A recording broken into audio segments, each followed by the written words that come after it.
मंगलमय मंगलकरणं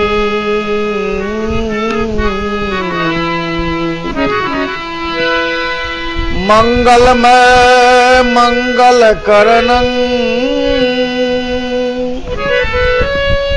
मंगलरूप कबीर ध्यान धरत नाशत सकल कर्म जनित भवती।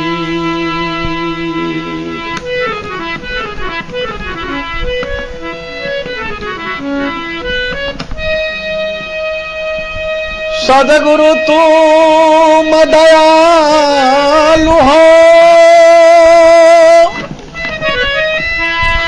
तू अलग मेरी दौड़,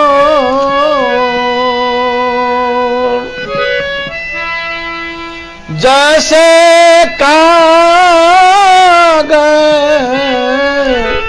जहाज के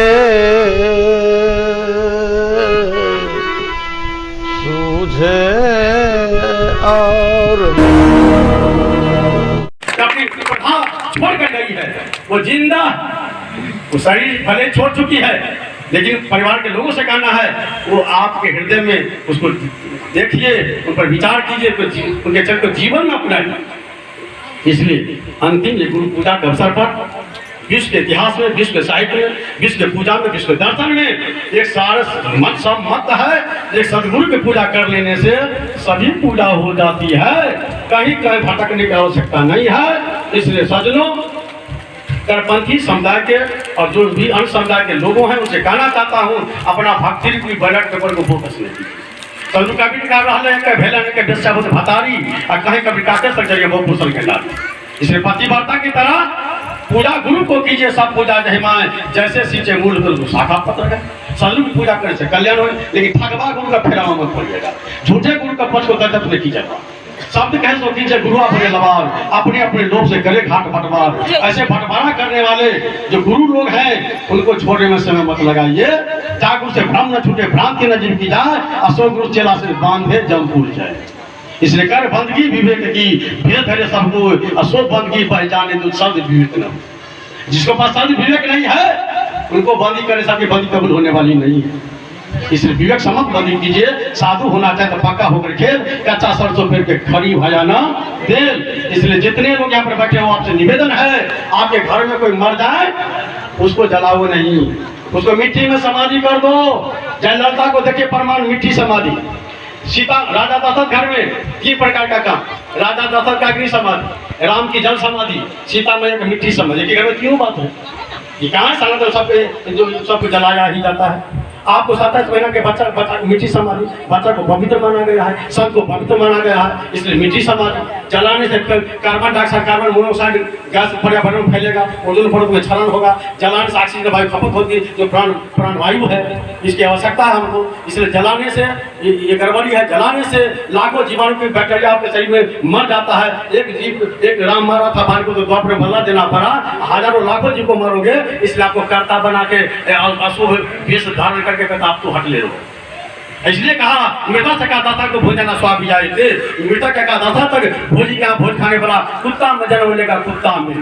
मैं कहा कबीर साहब ने कहा कि गरुड़ पुराण अध्याय 5 श्लोक संख्या 32 में लिखा गया है। क्यों? जीव को जलाते हो, मारते हो, पाप होता है, पाप का दाना खाने वाला कुत्ता में जन्म लेगा। ऐसा काम क्यों करें हम लोग? आप लोग पूछे अपना पंडित पुलिस से, जब साल का भोज खाने वाला कुत्ता बनेगा, ऐसा काम क्यों पूछिए। और गरुड़ पुराण का अध्याय 16 सदगुरु कबीर की खाती वाणी, सत्संग विवेक निर्मल नयन द्वयम, सत्संग और विवेक दो ही निर्मल नेत्र है। जस नाती सो नरा अंधा कतंग से मार गया। जिसको ये नहीं है वो क्यों नहीं गलत रास्ते कुमार में वो गिरेगा। और निर्णय कर दिया मुक्ति दा गुरु आगे का, विद्या सर्वाह विडंबिका। मुक्ति किससे मिलेगी? गुरु का वचन से। अब बताए प्रमाण है। इसलिए सदगुरु कबीर का वेद पुराण कहा कि झूठा जो न विचारे। मैं वेद पुराण को झूठा नहीं करता, झूठा वो आदमी है जो उस पर विचार नहीं करता है। इसलिए सदगुरु कबीर ने कहा, करो विचार याते सब दुख जाई, पर हर झूठा खेल सगाई। इसलिए जितने साधु संत महात्मा यहाँ पर सत्संग में भाग लिए, उनसे मेरा निवेदन है, आपके घर परिवार में कोई मर जाए उसको मत जलाओ, उसको मिट्टी में समाधि कर दो, पर्यावरण प्रदूषित नहीं होगा। धनंजय नाम का पुराण में लिखा हुआ है, मरने के बाद जो प्राण को शरीर को पुष्ट करता मुर्दा फुलाता है, 36 घंटा से 72 घंटा उसकी आबादी है शरीर से निकलने की। इस बीच में यदि जलाते हो, जैसे किसी कोठरी में किसी को बंद करके आग लगा दी जाए तो कैसे छटपटाएगा। तो धनंजय नाम का प्राण वायु दग्ध होकर निकलेगा, जलाने वाले को प्रसिद्ध लगता है। तो आपका पुराण कह रहा है, तो आप विचार तो करो, आपके ग्रंथ में कहाँ पर क्या लिखा हुआ है।